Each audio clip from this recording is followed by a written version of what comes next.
Quantitative technique, management science, operation research പോലെയുള്ള സബ്ജക്റ്റുകളിൽ പഠിക്കാനുള്ള linear programming എന്ന് പറയുന്ന ഒരു ചാപ്റ്ററാണ് ഇന്നത്തെ ക്ലാസ്സിലൂടെ നമ്മൾ ആരംഭിക്കുന്നത്. ലീനിയർ പ്രോഗ്രാമിംഗ് എന്ന് പറയുന്ന പാർട്ടുമായിട്ട് ബന്ധപ്പെട്ട് ചില തിയറി പോർഷൻസ് ഇന്നത്തെ ക്ലാസ്സിലൂടെ നമുക്ക് ഡിസ്കസ് ചെയ്യാം. അപ്പോൾ നമുക്ക് നേരിട്ട് ക്ലാസ്സിലേക്ക് പോകാം. ലീനിയർ പ്രോഗ്രാമിംഗ് എന്ന് പറയുന്ന ഈ ഒരു വേർഡ് ഉണ്ടായിട്ടുള്ളത് രണ്ട് വേർഡിൽ നിന്നാണ്. അതായത് ഏതൊക്കെയാണ്? ലീനിയർ എന്ന് പറയുന്ന ഒരു വേർഡും അതേപോലെ പ്രോഗ്രാമിംഗ് എന്ന് പറയുന്ന മറ്റൊരു വേർഡിൽ നിന്നുമാണ് ഈ ഒരു ലീനിയർ പ്രോഗ്രാമിംഗ് എന്ന് പറയുന്ന വേർഡ് ഉണ്ടായിട്ടുള്ളത്. ഓക്കെ, അപ്പോൾ നമുക്ക് എന്താണ് ലീനിയർ എന്നുള്ളത് നോക്കാം. ലീനിയർ എന്ന് പറഞ്ഞു കഴിഞ്ഞാൽ അതിനർത്ഥം എന്താണ്? The relationship between decision variable is directly proportional എന്നുള്ളതാണ്. Okay, linear indicates the relationship between decision variable is directly proportional. Decision variables തമ്മിലുള്ള റിലേഷൻഷിപ്പ് എന്താണ്? ഡയറക്ട്ലി പ്രൊപ്പോർഷണൽ ആണ്. ഡയറക്ട്ലി പ്രൊപ്പോർഷണൽ എന്ന് പറഞ്ഞു കഴിഞ്ഞാൽ ഒരേ രീതിയിലാണ്. അതായത് ഒന്നിലും ഉണ്ടാകുന്ന മാറ്റം മറ്റൊന്നിലും സെയിം രീതിയിൽ മാറ്റം ഉണ്ടാക്കുന്നുണ്ടെങ്കിൽ അതിനെ നമ്മൾ എന്ത് പറയും? ലീനിയർ എന്ന് പറയും. ഉദാഹരണത്തിന്, increase in labour output will have A proportionate increase in output. Labour ഔട്ട്പുട്ടിൽ ഉണ്ടാകുന്ന മാറ്റം അതേ പ്രൊപ്പോർഷനായിട്ട് എന്തിലും മാറ്റം ഉണ്ടാകും? ഔട്ട്പുട്ടിൽ ഉണ്ടാകും. ഇനി മറ്റൊരു ഉദാഹരണം നമുക്ക് നോക്കാം. ഒരു ഓർഗനൈസേഷന്റെ സെയിൽസ് എന്ത് ചെയ്യുന്നു? സെയിൽസ് ഒരു 10% ഇൻക്രീസ് ചെയ്യുന്നു. ഒരു ഓർഗനൈസേഷന്റെ സെയിൽസ് 10% ഇൻക്രീസ് ചെയ്യുന്നു. അതേപോലെ തന്നെ എന്തിലും ഇൻക്രീസ് ഉണ്ടാകും? പ്രോഫിറ്റിലും ഇൻക്രീസ് ഉണ്ടാകും. ഓക്കെ, പ്രോഫിറ്റിലും 10% ഇൻക്രീസ് ഉണ്ടാകും.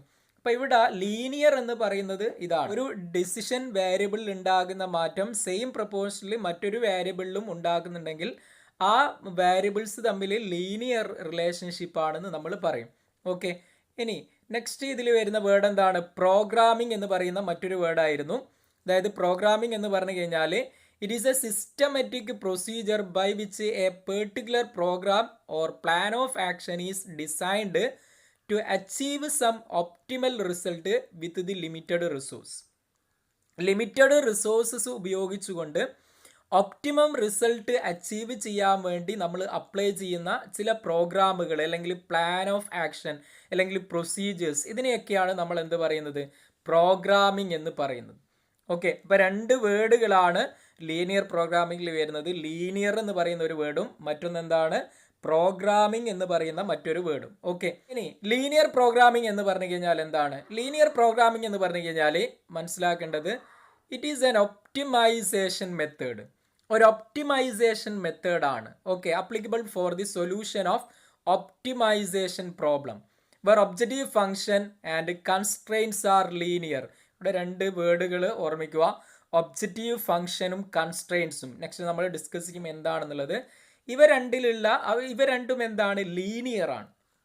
അങ്ങനെയുള്ള കേസിൽ നമ്മൾ അപ്ലൈ ചെയ്യുന്ന ഒരു ഒപ്റ്റിമൈസേഷൻ മെത്തേഡിനെയാണ് എന്ത് പറയുന്നത്? ലീനിയർ പ്രോഗ്രാമിംഗ് എന്ന് പറയുന്നത്.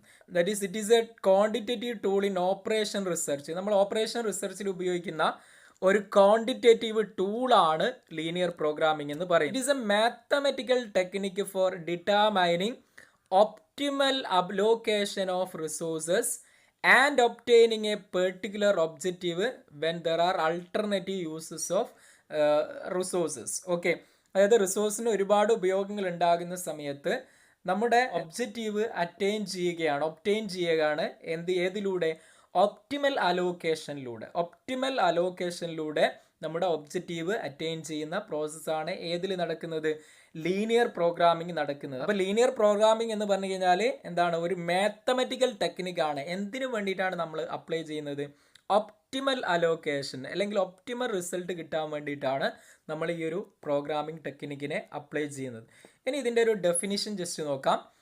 Linear programming is A quantitative technique which is used for optimum allocation of limited resources to the activities, product so as to maximize profit or gain, to minimize the cost or effort under such assumptions as certainty, അതേപോലെ linearity and constancy of related factors. Okay, അപ്പോൾ ഇവിടെ പറയുന്നത് എന്താണ്? Optimum allocation of resource ഉണ്ടാകണം. ഏതിലൊക്കെ? ആക്ടിവിറ്റീസിലോ അല്ലെ പ്രൊജക്റ്റിലോ അല്ലെ പ്രൊഡക്റ്റുകളിലോ. അതേപോലെ തന്നെ so as to maximize the profit maximize ചെയ്യാൻ വേണ്ടി ഓർ ടു മിനിമൈസ് കോസ്റ്റ്. ഒന്നുകിൽ മാക്സിമൈസ് പ്രോഫിറ്റ് അല്ലെങ്കിൽ മിനിമൈസ് കോസ്റ്റ്. ഓക്കെ, അപ്പോൾ ഈ മാക്സിമൈസ് പ്രോഫിറ്റ് അല്ലെങ്കിൽ മിനിമൈസ് കോസ്റ്റ് എന്ന് പറയുന്നതാണ് ഒബ്ജക്റ്റീവ് ഫംഗ്ഷൻ എന്ന് പറയും. നമ്മൾ തൊട്ട് മുമ്പ് പറഞ്ഞ ഒബ്ജക്റ്റീവ് ഫംഗ്ഷൻ. ഓക്കെ, അപ്പോൾ ഒന്നുകിൽ മാക്സിമൈസ് പ്രോഫിറ്റ് അല്ലെങ്കിൽ മിനിമൈസ് കോസ്റ്റ് അല്ലെങ്കിൽ effort under assumptions as certainty, അതേപോലെ ലീനിയാരിറ്റി ആൻഡ് കോൺസ്റ്റൻസി. ഓക്കെ, ഈ ഒരു ഘടകങ്ങളെ ബേസ് ചെയ്തുകൊണ്ട് linearity, certainty, linearity and constancy. Certain ആവുക എന്ന് പറഞ്ഞാൽ എന്താണ്? നിശ്ചയമായിട്ടും നമുക്ക് പറയാൻ പറ്റുന്നതിനെയാണ് സെർട്ടൈനിറ്റി എന്ന് പറയുന്നത്. ലീനിയാരിറ്റി എന്താണെന്ന് നമ്മൾ പറഞ്ഞു. കോൺസ്റ്റൻസി പറഞ്ഞാലും എന്തായിരിക്കും? സ്ഥിരമായിട്ടുള്ളത്, അതായത് ചേഞ്ചസ് വരാത്തത് എന്നുള്ളതാണ്. അപ്പോൾ ഈ ഒരു ഫാക്ടേഴ്സിനെ ബേസ് ചെയ്തുകൊണ്ട് നമ്മൾ ഒപ്റ്റിമം അലോക്കേറ്റ് ചെയ്യുക റിസോഴ്സസിന് വേണ്ടി. എന്തിനു വേണ്ടിയിട്ട്? പ്രോഫിറ്റ് മാക്സിമൈസ് ചെയ്യാൻ അല്ലെങ്കിൽ കോസ്റ്റ് മിനിമൈസ് ചെയ്യാൻ. ഇതിനെയാണ് നമ്മൾ എന്ത് പറയുന്നത്? ഇവിടെ ലീനിയർ പ്രോഗ്രാമിംഗ് എന്ന് പറയുന്നത്. ഓക്കെ, നെക്സ്റ്റ് നമ്മൾ ഡിസ്കസ് ചെയ്യുന്നത് what are the properties of linear programming model എന്നുള്ളതാണ്. ഒരു ലീനിയർ പ്രോഗ്രാമിംഗ് മോഡലിൻ്റെ പ്രോപ്പർട്ടീസ് എന്തൊക്കെയാണെന്നുള്ളതാണ് നെക്സ്റ്റ് നമ്മൾ നോക്കുന്നത്. ഓക്കെ, അതിൽ ഒന്നാമതാണ് വെൽ ഡിഫൈൻഡ് ഒബ്ജക്റ്റീവ് ഫംഗ്ഷൻ എന്നുള്ളത്. ഓക്കെ, ഒരു ലീനിയർ പ്രോഗ്രാമിംഗ് മോഡലിന് എന്തുണ്ടായിരിക്കണം?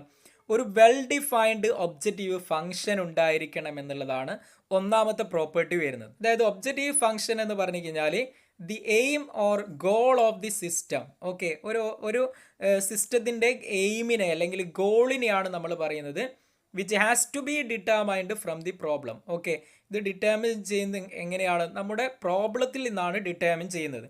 ഇപ്പോൾ ഉദാഹരണത്തിന് എയ്തർ ടു മാക്സിമൈസ് റിസോഴ്സസ്, ഒന്നുകിൽ റിസോഴ്സ് മാക്സിമൈസ് ചെയ്യുക, അല്ലെങ്കിൽ മാക്സിമൈസ് പ്രോഫിറ്റ്, അല്ലെങ്കിൽ minimize cost or minimize time.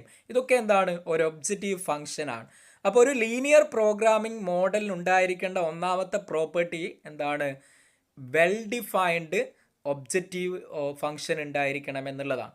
Okay, രണ്ടാമത്തതാണ് constraints എന്ന് പറയുന്നത്. ലീനിയർ പ്രോഗ്രാമിംഗ് മെത്തേഡ് അപ്ലൈ ചെയ്യണമെങ്കിൽ അവിടെ എന്തുണ്ടാകണം? കൺസ്ട്രെയിൻസ് ഉണ്ടാകണം എന്നുള്ളതാണ് രണ്ടാമത്തെ പ്രോപ്പർട്ടി വരുന്നത്. അതായത് കൺസ്ട്രെയിൻസ് എന്ന് പറഞ്ഞു കഴിഞ്ഞാൽ എന്താണ്?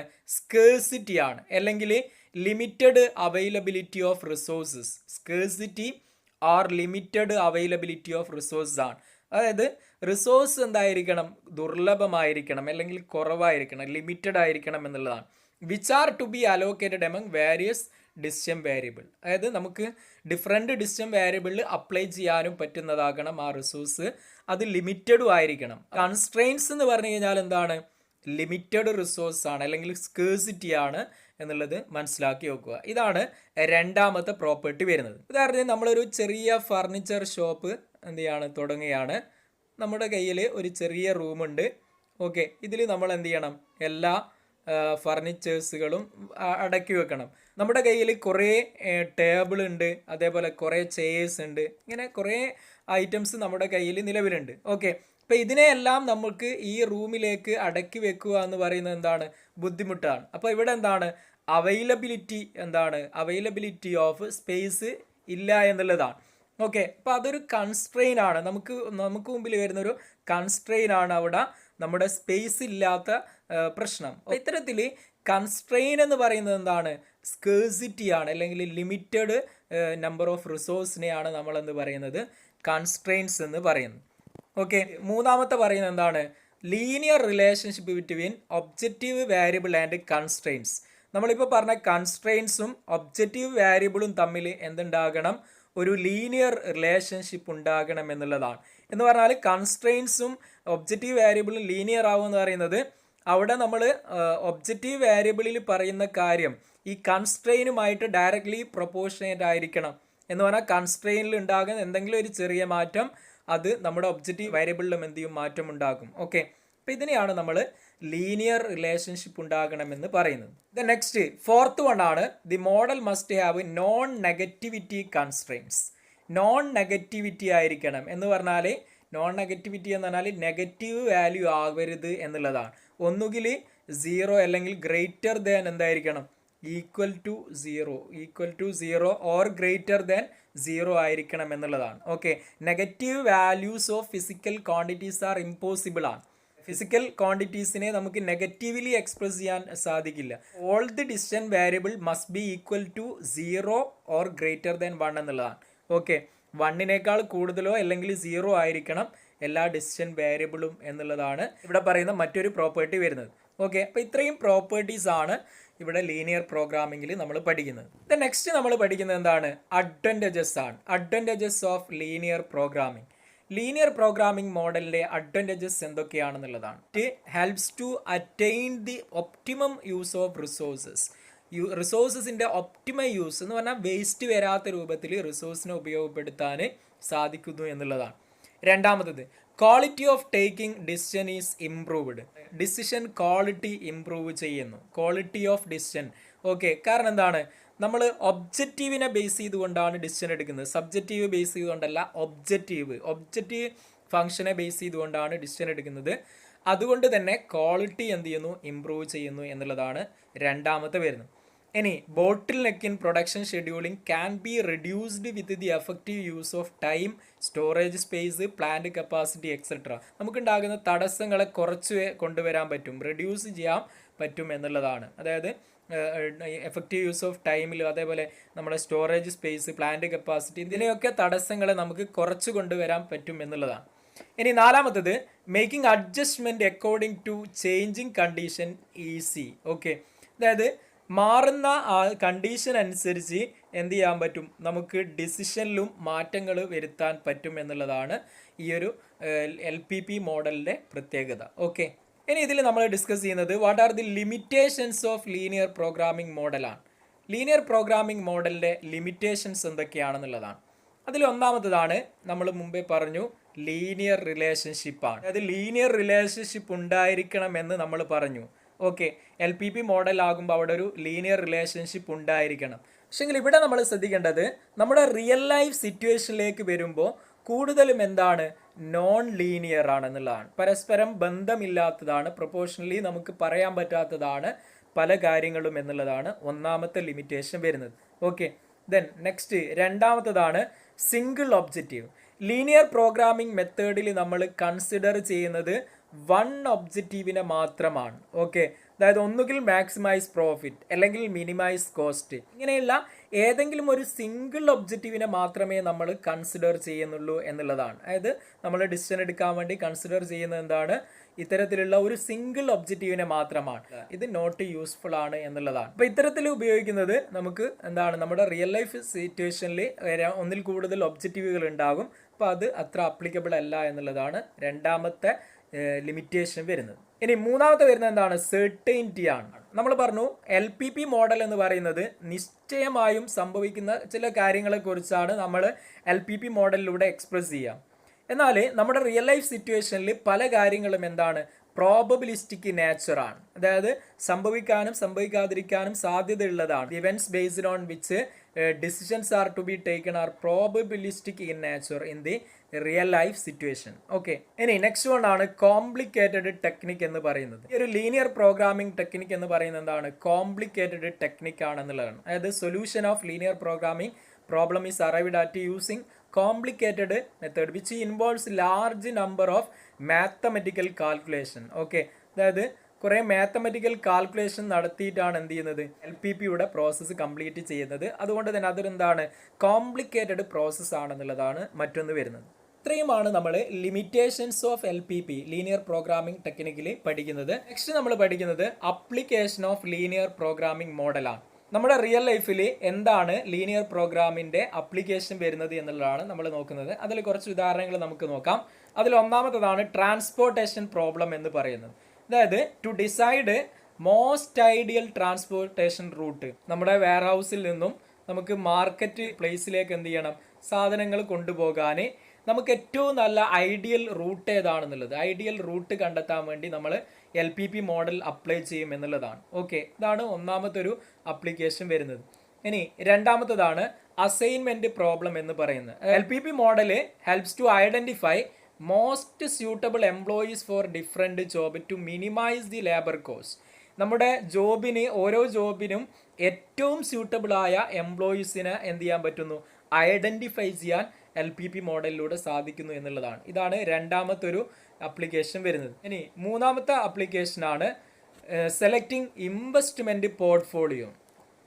ഓക്കെ, ഇൻവെസ്റ്റ്മെൻറ്റ് പോർട്ട്ഫോളിയോ സെലക്ട് ചെയ്യാൻ ഹെൽപ്പ് ചെയ്യുന്നു. അതായത് for the selection of best combination of investment in securities. Okay, നമ്മുടെ റിട്ടേൺ കൂട്ടാൻ വേണ്ടിയിട്ട് നമുക്ക് ഏറ്റവും നല്ല കോമ്പിനേഷൻ, ഇൻവെസ്റ്റ്മെൻറ്റിൻ്റെ കോമ്പിനേഷൻ എന്താണെന്നുള്ളത് കണ്ടെത്താൻ ഈ ഒരു LPP മോഡൽ സഹായിക്കുന്നു എന്നുള്ളതാണ് മറ്റൊരു ആപ്ലിക്കേഷൻ വരുന്നത്. ഇനി വേറൊരു ആപ്ലിക്കേഷനാണ് product mix to decide the number of different product to be produced to maximize profit. ഒരു ഓർഗനൈസേഷൻ പ്രൊഡക്ഷൻ നടത്തുമ്പോൾ അവർ പ്രൊഡ്യൂസ് ചെയ്യേണ്ട പ്രൊഡക്റ്റ് മിക്സ് ഏതാണ്, ഡിഫറെൻറ്റ് പ്രൊഡക്റ്റിൻ്റെ നമ്പേഴ്സ് എത്രയാണെന്നുള്ളത് കറക്റ്റ്ലി നമുക്ക് എന്ത് ചെയ്യാൻ പറ്റും, ഈ LPP മോഡലിലൂടെ കണ്ടെത്താൻ പറ്റും. അതിലൂടെ നമുക്ക് പ്രോഫിറ്റ് ഇൻക്രീസ് ചെയ്യാൻ സാധിക്കുമെന്നുള്ളതാണ്. ദെൻ നെക്സ്റ്റ് വൺ ആണ് ഡയറ്റ് പ്രോബ്ലം എന്ന് പറയുന്നത്. അതായത് to determine the balanced food with minimum cost. Minimum കോസ്റ്റോട് കൂടി നമ്മുടെ ഫുഡ് ബാലൻസ് ചെയ്യാൻ ഒരു LPP മോഡൽ അപ്ലൈ ചെയ്യുന്നു എന്നുള്ളതാണ്. പ്രൊഡക്ഷൻ ഷെഡ്യൂളിംഗ്, അതായത് to decide the number of units to be produced. Okay, എത്ര യൂണിറ്റ് ആണ് നമ്മൾ പ്രൊഡ്യൂസ് ചെയ്യേണ്ടത് in different batch, in different time. Okay, വ്യത്യസ്ത സമയത്ത് വ്യത്യസ്ത ബാച്ചുകളായിട്ട് നമ്മൾ എത്ര നമ്പേഴ്സ് പ്രൊഡ്യൂസ് ചെയ്യണം എന്നുള്ളത് നമുക്ക് എന്ത് ചെയ്യാൻ പറ്റുന്നു, ഈ ഒരു LPP മോഡലിലൂടെ സഹായകമാകുന്നു എന്നുള്ളതാണ്. To the market requirement at minimum cost. Minimum കോസ്റ്റിലൂടെ ഡിഫറെൻറ്റ് ടൈമിൽ ഡിഫറെൻറ്റ് ബാച്ചസ് ആയിട്ട് എത്ര നമ്പേഴ്സ് പ്രൊഡ്യൂസ് ചെയ്യണം എന്നുള്ളത് നമുക്ക് എന്ത് ചെയ്യാൻ പറ്റുന്നു, LPP മോഡലിലൂടെ ഐഡൻറ്റിഫൈ ചെയ്യാൻ പറ്റുമെന്നുള്ളതാണ്. ലീനിയർ പ്രോഗ്രാമിംഗ് എന്ന് പറയുന്ന ചാപ്റ്ററുമായിട്ട് ബന്ധപ്പെട്ട് കുറച്ച് തിയറിറ്റിക്കൽ പോർഷൻസ് ആണ് നമ്മൾ ഇന്ന് ഡിസ്കസ് ചെയ്തത്. ഈ ഒരു ചാപ്റ്ററുമായിട്ട് ബന്ധപ്പെട്ട പ്രോബ്ലംസ് നമുക്ക് നെക്സ്റ്റ് ക്ലാസ്സിലൂടെ ഡിസ്കസ് ചെയ്യാം. അപ്പോൾ നമുക്ക് വീണ്ടും പുതിയൊരു ക്ലാസ്സുമായി കാണാം. Thank you.